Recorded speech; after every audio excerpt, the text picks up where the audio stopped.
మీకు తెలుసా రామేశ్వరం అనే పేరు ఎలా వచ్చింది అని? రావణాసురుడిని వధించాక ఆ రామయ్య అయోధ్యకు వెళ్లే మార్గంలో ఈ ప్రాంతంలో ఆగాడు. రావణాసురుడు ఒక బ్రాహ్మణుడు కాబట్టి ఆ రామయ్యకి బ్రాహ్మణ హత్య పాపం చుట్టుకుంటుంది.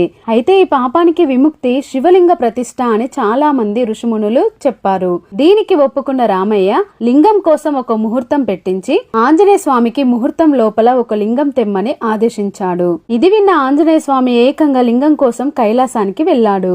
ఆయన తిరిగొచ్చే లోపు ఎక్కడ ముహూర్తం దాటిపోతుందో ఏమోనని భయపడిన సీతమ్మ తల్లి ఇసుకతో ఒక లింగాన్ని చేసి రామయ్యకిచ్చి ప్రతిష్టాపన చేయించి దానికి రామలింగ అని పేరు పెడతారు.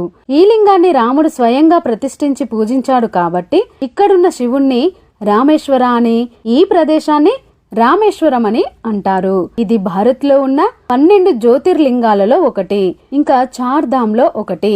కాశీలో ఉన్న గంగా జలం తెచ్చి ఇక్కడ శివలింగంపై అభిషేకం చేసి ఇక్కడున్న ధనుష్కోటి ఇసుకను తీసుకుని వెళ్లి కాశీలోని గంగలో కలిపితే మోక్షం కలుగుతుందని నమ్ముతారు. ఓం నమః శివాయ.